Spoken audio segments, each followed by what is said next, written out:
those news there rounding up a very, very hectic political weekend. We thought we'll end it with a fireside chat, what we used to refer to as Umhabu, from our elder here, Tokyo Sexwale.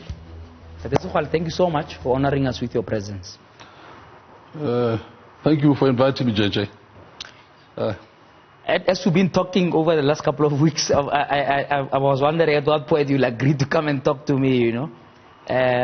But the last week, the whole country has been talking about the state of our nation. Where are we as a nation? And I want you to help us just through history. And I'm going to give you time to do this, to say, if you look at what you fought for, right, the settlement of 94, and fast forward 25 years, how would you sum up, right, the trajectory of progress, right, based on what we intended to do, both when we launched the ANC in 1912 and when we went to Cape Town to say the people shall govern?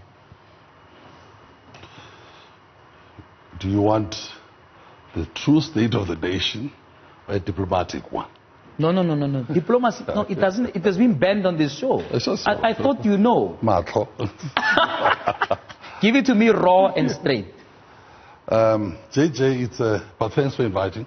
Yeah. And let's treat this as a conversation. Absolutely. But it should be on your side as robust as possible.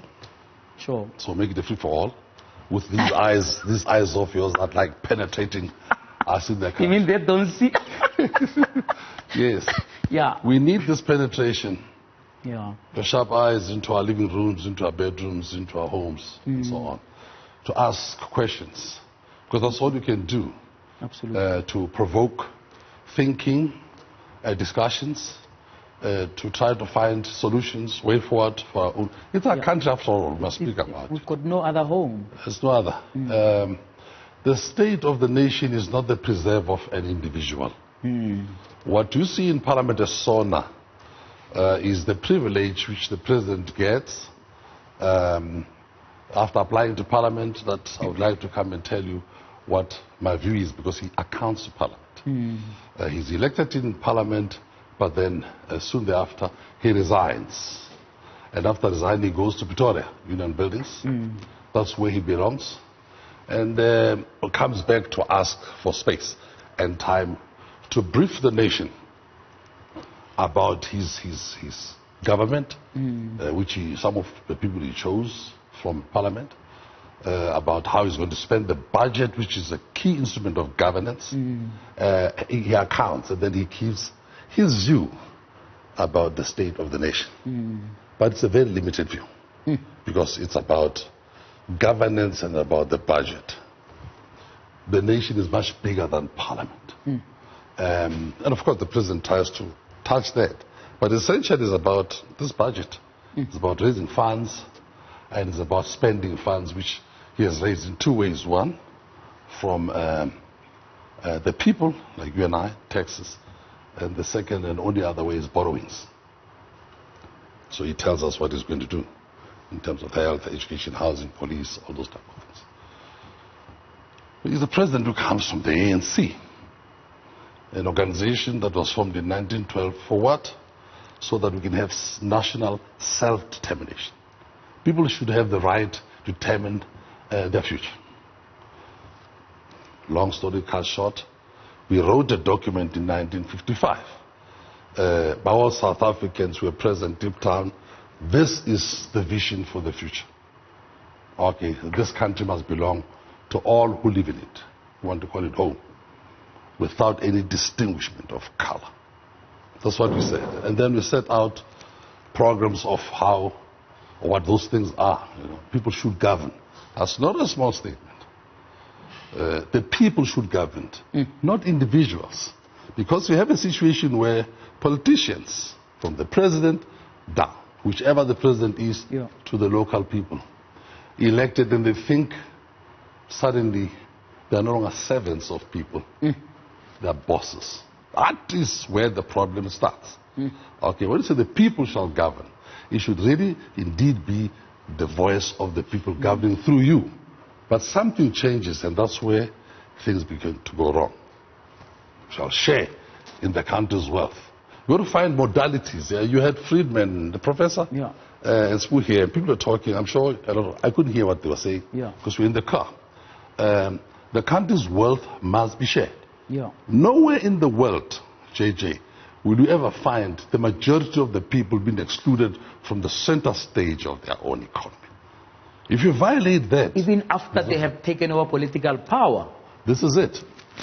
I'm one of those people who were part of the taking of political power. So where are we insofar as the people are governing and the people sharing? These are two basic, the most basic cardinal points of the Freedom Charter. And then, of course, national cohesion.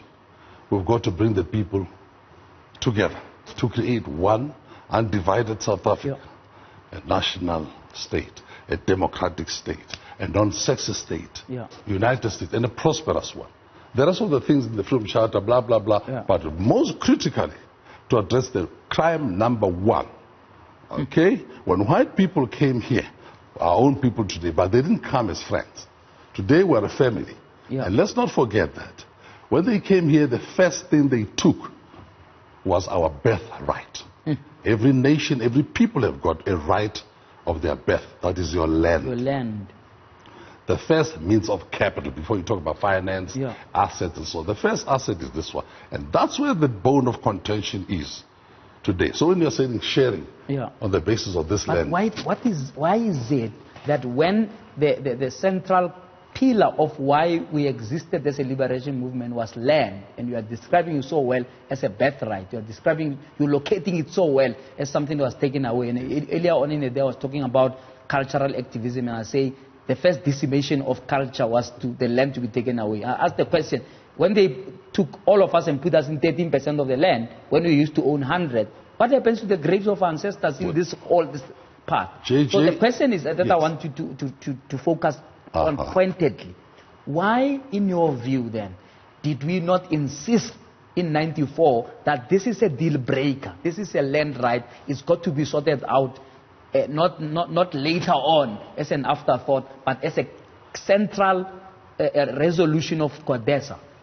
Dead right you are, because crime number one in this country is the crime of land dispossession. The fundamental breakup of the human rights of people. That's why de Klerk, the statement that he issued about crimes and so on, he did himself one of the biggest disservices. Somebody that we trusted, we worked with, we did all sorts of things. So let's go back to the compromise that was done with this man who became our deputy president. Yes. I worked with him, not just in government. When we were still in prison, as Mandela was beginning to say, let's open talks about talks. These were not negotiations. Urging them, let's come and talk. It was the Groot Crocodile, the butcher of our people, okay? And then it became de Klerk.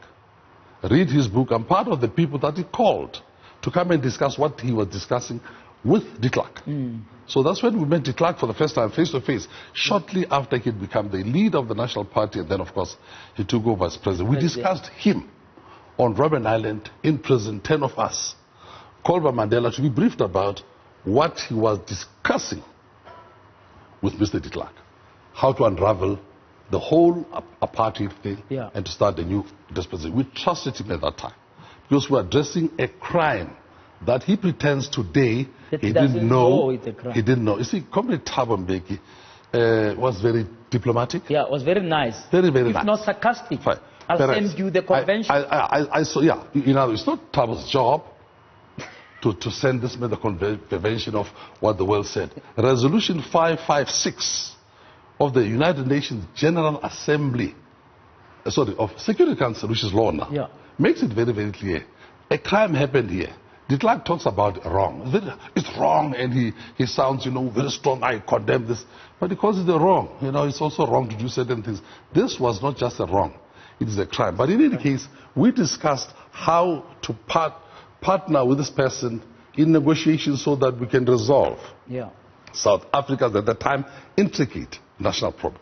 Because we're headed towards a bloody war, towards its end. Okay, and many people, it's nice today when we are not there. Yeah. People are dying in thousands. Hindsight. It's true. When you are not one of the people who died or your family lost people, you think it was just a play thing. We're dealing with people here whom we had not defeated on the battlefield. Yeah. Okay, I'm a soldier. As an activist of the ANC, I understand what we involved. People died around us. Yeah. We're confronted with people who are still armed heavily, especially with nuclear weapons. That's what they could destroy us all. That's the evil of apartheid.